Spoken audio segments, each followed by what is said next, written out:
In the quiet town of Elmhurst, nestled between the sprawling fields and the dense forest, there lived a man named Henry. He was a peculiar character, often found tinkering in his garden, his eyes peeking out from under the wide brim of his straw hat. His hands were always stained with earth, a testament to his green thumb. Every morning, rain or shine, he'd wake up at the crack of dawn to tend to his plants, which grew in a wild, unruly fashion that seemed to defy the meticulous organization of his neighbors' lawns. The townsfolk knew him well, exchanging nods and the occasional good morning as they passed by. Yet, no one ever stopped to chat, not out of malice, but because Henry was known to be a man of few words. His house, a quaint Victorian with peeling paint, stood out among the uniform rows of modern homes, as if it had been plucked from the pages of a forgotten storybook. It had been in his family for generations, a silent sentinel to the changes that had swept through the town.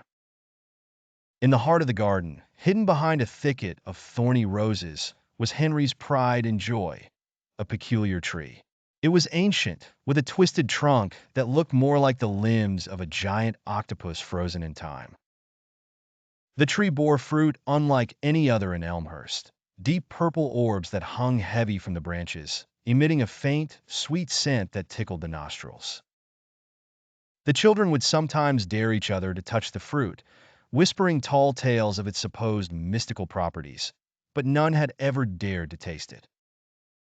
One sultry summer evening, as the last light of the setting sun cast long shadows across the garden, Henry noticed something odd about the tree. A low, mournful sound resonated from its core, a sound that seemed to be a mix of a whistle and a moan.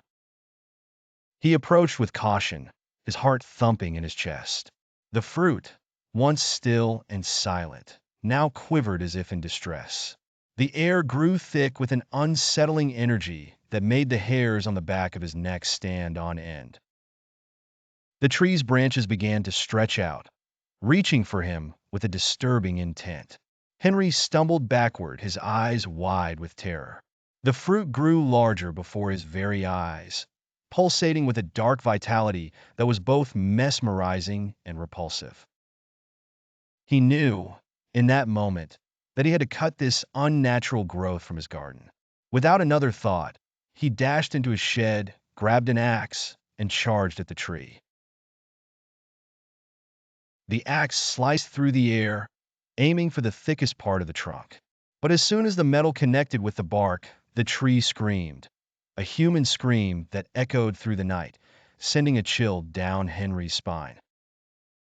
The ground trembled beneath his feet as the tree's limbs thrashed wildly, knocking over pots and sending dirt flying. The fruit burst open, revealing not the sweet flesh he expected, but a writhing mass of tendrils that latched onto him with the strength of 100 snakes. Panic surged through Henry's veins as the tendrils coiled around his arms and legs, lifting him into the air. He could feel the tree pulling him closer, its grip tightening. He struggled, his cries for help lost in the cacophony of the creature's roars. The tendrils began to pierce his skin, and a searing pain shot through his body. He could feel himself being drawn into the tree's core, his essence being absorbed into the very fabric of the wood. The tree's screams grew louder, morphing into a cacophony of voices. Voices of his ancestors, of lost souls, of the damned, all pleading for release from their wooden prison. As the last of the light faded, the tree's frenzied movement slowed, and the tendrils retracted into the trunk. Henry's limp body remained suspended for a moment, then fell to the ground with a sickening thud. The tree stood tall once more, seemingly peaceful, yet the air remained charged with a palpable malice. The townsfolk would find him the next day, lifeless, with no sign of the tree's disturbing behavior. But they would also find something new, a series of carvings along the trunk, depicting scenes of ancient rituals and unspeakable horrors, hinting at the dark secrets the tree had been harboring all along. The whispers grew louder, the shadows grew darker, and the once quaint town of Elmhurst found itself on the precipice of a nightmare it had never before imagined. Days turned into weeks, and the townsfolk tried to return to their normal routines, but the memory of Henry's tragic end lingered. The tree, now a silent monument to fear, grew more twisted and grotesque with each passing day. Its branches reached out further, casting a sinister shadow over the garden.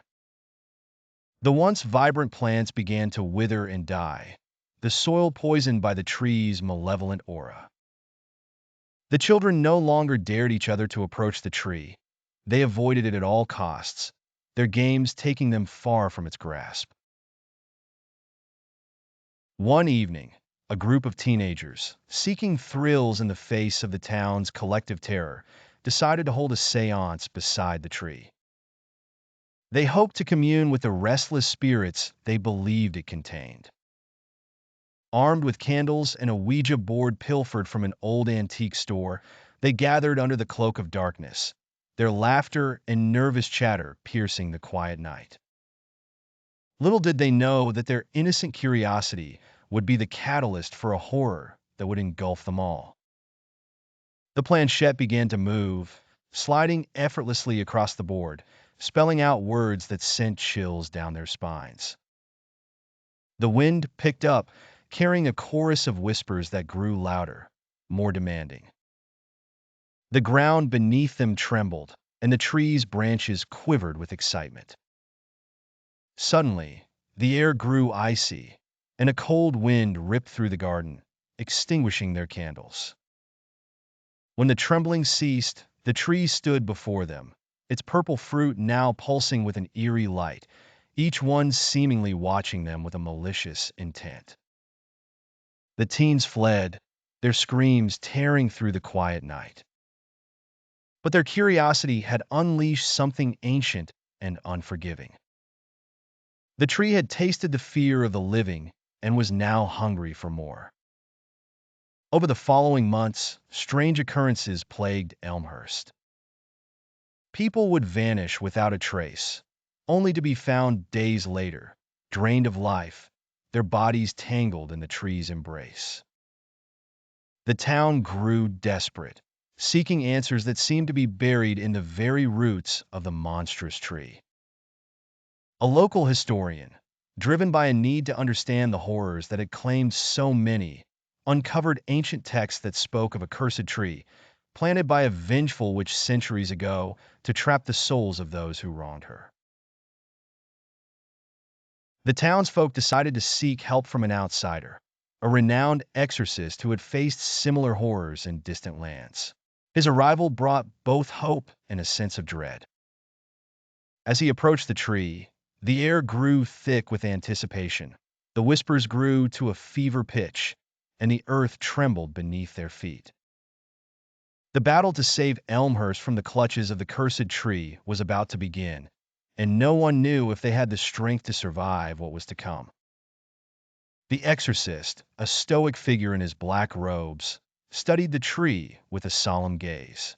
He knew that the true horror had only just begun.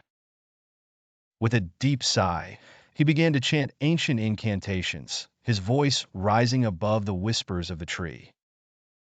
The townsfolk watched in awe as a fiery glow emanated from his fingertips, the flames dancing around the fruit in a fiery ballet. Yet, the tree remained unmoved, its malevolent aura unshaken. The exorcist knew he had to delve deeper into the dark arts to destroy the cursed heart of the tree. He called upon the town's strongest and bravest to assist him, and together they ventured into the forest to gather the rare and dangerous ingredients needed for the exorcism. Days turned into nights as the exorcist and his makeshift coven worked tirelessly, mixing potions and preparing ritualistic tools. The town held its breath, each disappearance serving as a grim reminder of what they faced. The tree grew more restless, its whispers turning into a cacophony of rage, its branches snapping and thrashing in the moonlit sky. It was clear that the creature knew it was being threatened, and it would not go quietly into the night. The night of the exorcism arrived, the air heavy with the scent of burnt herbs and fear. The townsfolk gathered around the tree, holding candles that flickered in the breeze. The exorcist stood before them, the potions and tools of his trade laid out before him. As he began the final rite, the tree's whispers grew to a deafening roar, and the earth beneath them began to split open. The exorcist's voice grew stronger, his incantations resonating through the night. He threw the potions into the tree's gaping maw, and a burst of light erupted from its core. The tree writhed in agony, its branches thrashing wildly, but the exorcist was undeterred. He approached the tree, his eyes locked onto the pulsing heart deep within its twisted trunk. With a final, desperate swing of his axe, he cleaved into the heart, and the town watched in horror as the tree's screams grew to a crescendo, shaking the very foundations of Elmhurst. The heart split open, revealing not the expected wood but a swirling vortex of shadow and despair. The trapped souls, freed from their prison, shot into the night sky, their cries of anguish echoing into the distance. The tree, now lifeless, began to crumble before their eyes, its power dissipating into the earth from which it had drawn its strength. As the dust settled, the town exhaled in relief, but the exorcist did not celebrate. He knew that the darkness was not fully banished. Some of the souls had not ascended but had instead scattered into the night, seeking new hosts, new homes. The battle for Elmhurst was far from over. The town was left to deal with the aftermath of their folly, forever changed by the horrors they had unleashed and the price they had paid. The whispers in the wind grew fainter, but they remained, a constant reminder of the night they had faced the wrath of the cursed tree. The story of Henry and the tree became a cautionary tale, a chilling reminder that some secrets are best left buried in the shadows of the past.